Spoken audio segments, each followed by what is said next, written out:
Friends and students, suggestions academy के इस platform पर आपका स्वागत है। आज हम आपके साथ डिस्कस करेंगे कि कल Punjab and Haryana high court ने सोशियो इकोनॉमिक क्राइटेरिया के बेसिस पे जो मार्क्स प्रोवाइड किए जाते थे हरियाणा सरकार द्वारा गवर्नमेंट जॉब्स में, स्पेशली ग्रुप सी और डी में, उनको क्वैश कर दिया, उनको अनकॉन्स्टिट्यूशनल बताया।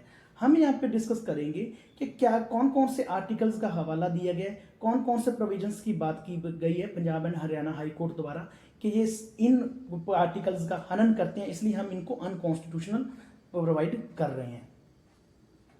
तो हम इसकी इंट्रोडक्शन देखेंगे और जो जो आर्टिकल्स कंसर्न है, जैसे आर्टिकल 14, 16 और 15 की बात की है इसमें Punjab and Haryana high court के, उनके बारे में हम डिटेल डिस्कशन करेंगे। तो Punjab and Haryana high court ने कहा है कि जो एडिशनल मार्क्स ग्रांट किए जाते हैं हरियाणा गवर्नमेंट द्वारा ग्रुप सी और ग्रुप डी की भर्ती में, वो अनकॉन्स्टिट्यूशनल है, क्योंकि आप सर्टेन क्लासेस को, यहाँ पे सर्टेन क्लासेस कौन से पर्सन है जिनके घर में कोई जॉब नहीं है। देखिए, आप बीजेपी गवर्नमेंट का यहाँ पे कहना था, बीजेपी गवर्नमेंट जब से पावर में आई है उन्होंने तब से ही ये पॉलिसी इंप्लीमेंट की है और on the basis of this socio economic criteria के बेसिस पे मार्क्स प्रोवाइड करके कई रिक्रूटमेंट्स पूरी भी की हैं। बट इस बार क्या हुआ कि Punjab and Haryana high court ने सोशियो इकोनॉमिक के बेसिस पे जो मार्क्स प्रोवाइड किए जा रहे हैं उनको अनकॉन्स्टिट्यूशनल डिक्लेयर कर दिया। जहाँ पे Punjab and Haryana high court का कहना है कि जो आप सर्टेन क्लासेस को, जिनके घर में जॉब नहीं है, आप जो एडिशनल मार्क्स प्रोवाइड कर रहे हो, ये दूसरी क्लासेस के साथ कहीं ना कहीं भेदभाव है, उनके साथ डिस्क्रिमिनेशन है। ठीक है ना। अप्रित गलावत नाम का पर्सन था जिसने एक पेटिशन डाली थी Punjab and Haryana high court ने। तो कल ये फैसला सुना दिया गया है, ठीक है, कि सोशो इकोनॉमी के जो क्राइटेरिया के बेसिस पे जो मार्क्स दिए जाते हैं वो आर्टिकल 14, 15 और 16 के अगेंस्ट है हमारे कॉन्स्टिट्यूशन के, और हम इन मार्क्स को अनकॉन्स्टिट्यूशनल डिक्लेयर करते हैं। ये Punjab and Haryana high court द्वारा कहा गया है। आपको बता दें कि हरियाणा गवर्नमेंट जब से पावर में आई है, ग्रुप सी और डी में सोशो इकोनॉमी के मार्क्स दिए जाते थे। ठीक है, एक्स्ट्रा वेटेज दी जाती है कुछ पर्सन को, सर्टेन क्लास को, जिनके घर में जॉब नहीं है, जिनकी आय 1,80,000 से कम है और वो हरियाणा के रहने वाले हैं। कई रिक्रूटमेंट में क्या होता है, ये 5 मार्क्स प्रोवाइड किए जाते हैं और कई रिक्रूटमेंट में 20 मार्क्स प्रोवाइड किए जाते हैं, और इसी पॉलिसी को, इन्हीं मार्क्स को अनकॉन्स्टिट्यूशनल डिक्लेयर कर दिया गया है।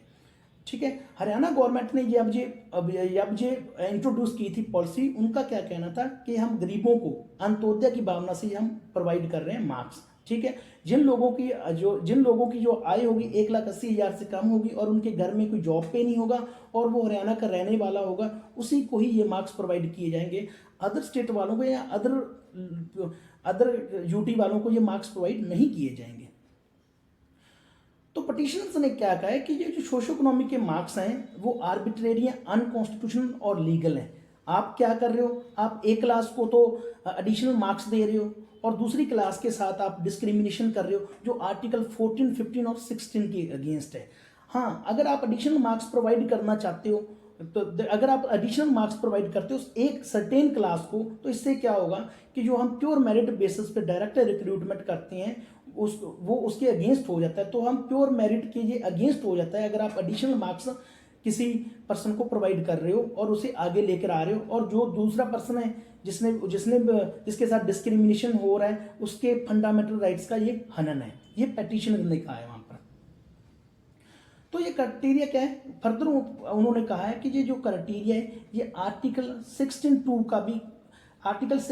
का भी हनन करता है, उसका भी वायलेशन करता है, क्योंकि आप on the basis of domicile और डिसेंट के बेसिस पे आप डिस्क्रिमिनेशन नहीं कर सकते हो किसी सिटीजन के साथ। अब डोमिसाइल तो ये हुआ कि आप उसकी रेजिडेंसी के बेस पे उसके साथ डिस्क्रिमिनेशन, डिसेंट का मतलब होता है कि आप उसके वंश के आधार पर उससे डिस्क्रिमिनेशन नहीं कर सकते। अब यहाँ पे ये कैसे इंप्लीमेंट हो रहा है कि जैसे किसी का फादर या मदर जॉब पे है, ठीक है, तो अगर वो भी जॉब लेना चाहता है, आप ऑन दैट बेसिस उसका फादर मदर जॉब पे है, इस बेसिस पे आप उसके साथ डिस्क्रिमिनेशन नहीं कर सकते हो, उसको भी इक्वली मार्क्स देने पड़ेंगे आपको अगर आप किसी भर्ती को, रिक्रूटमेंट को फेयर और ट्रांसपेरेंट तरीके से करना चाहते हो।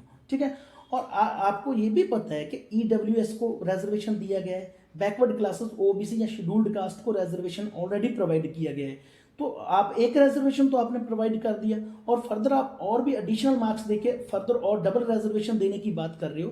तो ये डबल रिजर्वेशन के बेसिस पे ही Punjab and Haryana high court ने इस भर्ती को या इन नंबर को खत्म किया है। ठीक, देखो, भर्ती को खत्म नहीं किया, इन 5 मार्क्स को खत्म किया है जो अनकॉन्स्टिट्यूशनल बताए गए हमारे कॉन्स्टिट्यूशन के द्वारा। ठीक है। अब आर्टिकल 14, 15 और 16 की बात करते हैं। तो पहले आर्टिकल 14 क्या कहता है कि लॉ के सामने सभी इक्वल हैं, लॉ के सामने सभी बराबर हैं और लॉ सभी लोगों की इक्वल प्रोटेक्शन करेगा। ये देखो, अगर लॉ कैसे देखेगा लोगों को, कि सभी को समान मानेगा, ठीक है, चाहे वो किसी भी डिसेंट का हो, किसी भी कास्ट का हो, किसी भी रिलीजन का हो, उनको सभी समान मानेगा, ठीक है। और अब लॉ हमारी प्रोटेक्शन भी इक्वली करेगा। ये तो नहीं हो सकता कि एक क्लास को तो पुलिस वाले प्रोटेक्ट कर रहे हैं या लॉ प्रोटेक्ट कर रहा है और दूसरी क्लास को लॉ प्रोटेक्ट नहीं कर रहा है, ऐसा नहीं हो सकता है। तो आर्टिकल 14 क्या बात करता है, इक्वलिटी बिफोर लॉ की बात करता है और equal protection of the law की बात करता है, ठीक है। फिर आर्टिकल 15 में क्या है, prohibition of discrimination on grounds of religion, race, caste, sex और प्लेस ऑफ बर्थ, ठीक। आर्टिकल 15 क्या कहता है कि किसी भी तरह का discrimination on the basis of religion, race, caste, sex और प्लेस ऑफ बर्थ पे नहीं चलेगा। आप किसी के प्लेस ऑफ बर्थ पे, आप किसी के डिसेंट पे आप डिस्क्रिमिनेशन नहीं कर सकते हो, ठीक है ना। आगे प्रोविजन क्या है आर्टिकल 15 का, the state shall not discriminate against any citizen on the grounds only of religion, race, caste, sex, place of birth, any of them, कि ऑन जितने भी ऊपर देख रहे हैं कि धर्म के आधार पर या रेस के आधार पर या जाति के आधार पर या सेक्स के आधार पर या प्लेस ऑफ बर्थ के आधार पर स्टेट हमारे साथ डिस्क्रिमिनेशन नहीं कर सकती है। तो इसमें कहीं ना कहीं ये आ रहा था कि डिस्क्रिमिनेशन हो रहा था। हमारी जो पॉलिसी है, जो सोशो इकोनॉमिक क्राइटेरिया की पॉलिसी के बेसिस पे, ये कहीं ना कहीं एक प्लेस ऑफ बर्थ के आधार पर भी हम कह सकते हैं ये किसी ना किसी के साथ डिस्क्रिमिनेशन इसमें हो रहा था। ये Punjab and Haryana high court का कहना है, ठीक है। अगला इसका प्रोविजन क्या है आर्टिकल 15 का, No citizen shall on grounds only of religion, race, caste, sex, place of birth or any of them be subject to any disability, liability, restriction or condition with regard to। अब इसमें क्या कहा है कि religion के basis पे, race के basis पे, कास्ट के बेसिस पे, सेक्स और प्लेस ऑफ बर्थ के बेसिस पे आप लोगों के लिए ये सब प्लेसेस, जो जितने भी ये प्लेसेस लिख रहे हैं उनको डिसेबल नहीं कर सकते, उनको रेस्ट्रिक्ट नहीं कर सकते, वो ये सब प्लेसेस को विजिट वो लोग कर सकते हैं, ठीक है। जैसे हम कहते हैं एक्सेस टू शॉप्स, वो शॉप्स पे जा रहे हैं, पब्लिक रेस्टोरेंट्स में वो जा सकते हैं, ठीक है। आप ऑन द बेसिस ऑफ, ये ऊपर जो दे रखे हैं जितने रिलीजन, रेस, कास्ट, सेक्स और place of birth, on the basis of that आप उन लोगों को इनकी एंट्री बंद नहीं कर सकते। जैसे access to shops, public restaurants, hotels and places of public entertainment और the use of wells, tanks, bathing ghats, roads and places of public resort maintained wholly or partly out of state funds or dedicated to the use of general public। जो Wales होते हैं, tanks होते हैं, bathing guards होते हैं, या roads होते हैं, प्लेसेस ऑफ पब्लिक रिजॉर्ट होते हैं, जो जहाँ तो जिसमें स्टेट तो पूरा रोल प्ले करती है, जहाँ तो स्टेट के द्वारा मेंटेन किए जा रहे हैं, जहाँ स्टेट का कहीं ना कहीं स्टेट का उनमें हिस्सा है, तो आप उन पे ऐसे लोगों पे आप on the basis of religion, race, caste, sex और प्लेस ऑफ बर्थ उन पे रेस्ट्रिक्शंस नहीं लगा सकते। वो फ्री हैं, इन प्लेसेस पे वो घूम फिर सकते हैं और ये प्लेसेस वो विजिट कर सकते हैं। फिर प्रोविजन थर्ड का कहता है article 15, nothing in this article shall prevent the state from making any special provision for women and children. अब ये देखिए, ये जो प्लेसेस हैं, ठीक है, ये जो प्लेसेस हैं जितने की हमने बात की है कि इनमें स्पेशल प्रोविजन वीमेन और चिल्ड्रन के लिए बनाए जा सकते हैं। आपको पता है, अगर बाथिंग गार्ड्स पे वीमेन को जाना है, उनको अकेले जाने के लिए वहाँ पे जो मेल होते हैं उनको रेस्ट्रिक्ट किया जा सकता है। चिल्ड्रन के लिए भी स्पेशल प्रोविजन सरकार बना सकती है, उन पे कोई भी रोक नहीं है। तो ये इसके लिए सरकार कोई स्पेशल प्रोविजन लेके आ सकती है। आगे क्लास 4 में क्या, नथिंग इन दिस आर्टिकल और in clause 2 of the article 29 shall prevent the state from making any special provision for the advancement of any socially and educationally backward classes of citizen or for the scheduled caste and scheduled tribes।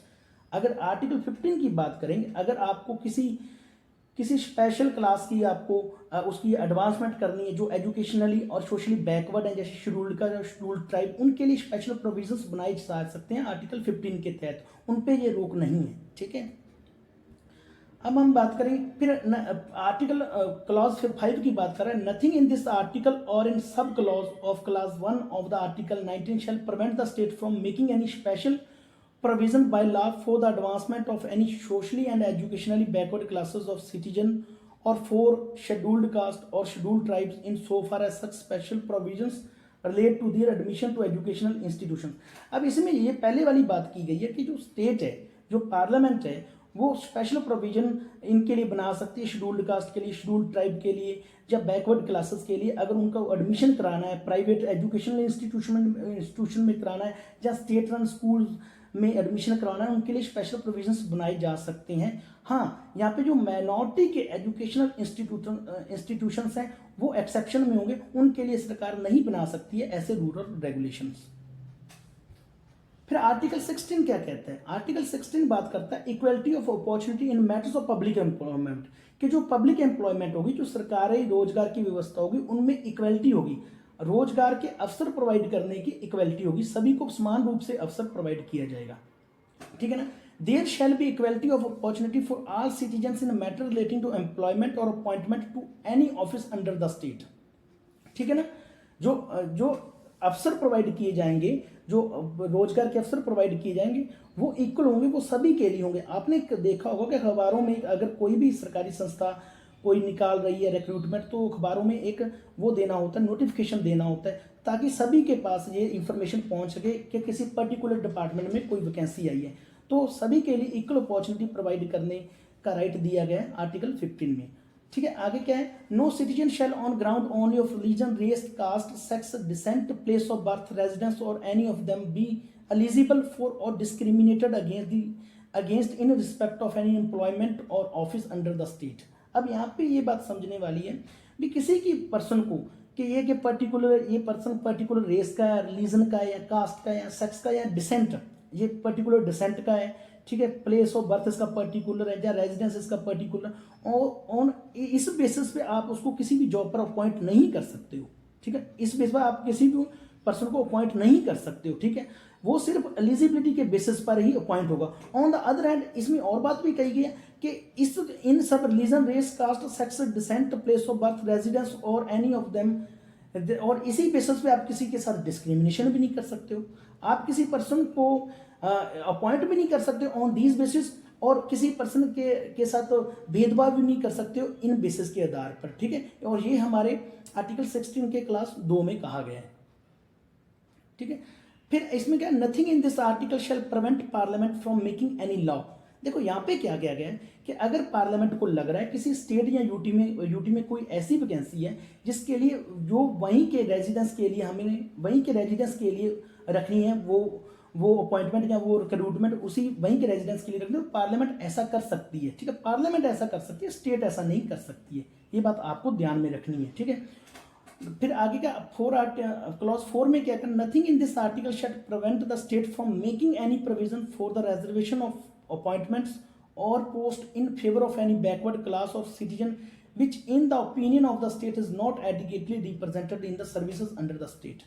अब क्या है कि state को इस article में जो कह रहा है राइट टू ये पब्लिक एम्प्लॉयमेंट की बात की है ना, इक्वल अपॉर्चुनिटी की बात की है, तो स्टेट चाहे तो जो सर्टेन क्लासेस हैं, जो बैकवर्ड क्लासेस हैं, उनके लिए जो उस सर्विस या उस रिक्रूटमेंट में इक्वली रिप्रेजेंटेड नहीं है, उनके लिए स्पेशल रिजर्वेशन प्रोवाइड कर सकती है। आपको ये बात ध्यान रखनी, जो आर्टिकल 14, 15, 16 बात कर रहे हैं, ये जो एससी होते हैं या एसटी होते हैं, ओबीसी के लिए स्पेशल इनके लिए रिजर्वेशन प्रोवाइड की जा सकती है। आप अदर क्लासेस के लिए, इनके अलावा किसी और क्लासेस के लिए, या आप ईडब्ल्यूएस के लिए प्रोवाइड कर सकते हो, आप एससी एसटी के लिए कर सकते हो, वीमेन के लिए आप बना सकते हो कोई प्रोविजन बनाना चाहिए, चाइल्ड के लिए बना सकते हो, ठीक है ना। आप सब और इसके बिना आप इकोनॉमिक बेसिस पे कोई रिक्रूटमेंट या कोई भी रिजर्वेशन नहीं कर सकते हो, ये कहना है आर्टिकल 16 का। फिर क्या है कि देखो, जैसे क्या होता है कि कई जो मिनॉरिटी के इंस्टीट्यूशंस होते हैं या कोई कॉलेजेस होते हैं, उनमें कोई स्पेशल रिलीजन के लोग ही रखे जाते हैं उनको गवर्न करने के लिए, या उनके हेड ऑफ डिपार्टमेंट जो स्पेशल रिलीजन्स या जो उस रिलीजन या कल्चर के बारे में जानते हैं वही अपॉइंट किए जाते हैं। तो यहाँ पे स्टेट ऐसा कुछ नहीं कर सकती है कि उन रिलीजियस या डिनोमिनेशनल इंस्टीट्यूशन के ऊपर बार लगा दे कि आप किसी पर्टिकुलर रिलीजन की या अपने रिलीजन के नहीं, आपको सभी रिलीजन के वो लोग रखने पड़ेंगे, अपॉइंट करने पड़ेंगे ताकि इक्वलिटी आ सके। तो ये nothing in this article shall affect the operation of any law, तो ऐसे लॉ को वो बंद नहीं कर सकते जो मिनॉरिटी वाले अपने एजुकेशनल इंस्टीट्यूशन चलाने के लिए या डिनोमिनेशनल इंस्टीट्यूशन चलाने के लिए यूज कर रहे हैं। वो क्या होता है, आपने देखा होगा कि जैसे कई संस्थाएं होती हैं वो अपने रिलीजन्स के अपने अपने रिलीजियस इंस्टीट्यूशन में अपने रिलीजन के लोगों को ही रखते हैं जो उनके रिलीजन को फॉलो करते हैं। तो इस पर कोई बार नहीं लगा सकती है हमारी पार्लियामेंट, जहाँ हमारी स्टेट इस पर कोई बार नहीं लगा सकती है। तो ये हमने आपके साथ डिस्कस किया है कि Punjab and Haryana high court ने किन किन आर्टिकल के तहत ये जो हमारे सोशो इकोनॉमी के मार्क्स थे उनको अनकॉन्स्टिट्यूशनल बताया है। Thanks for being with us, thanks for watching.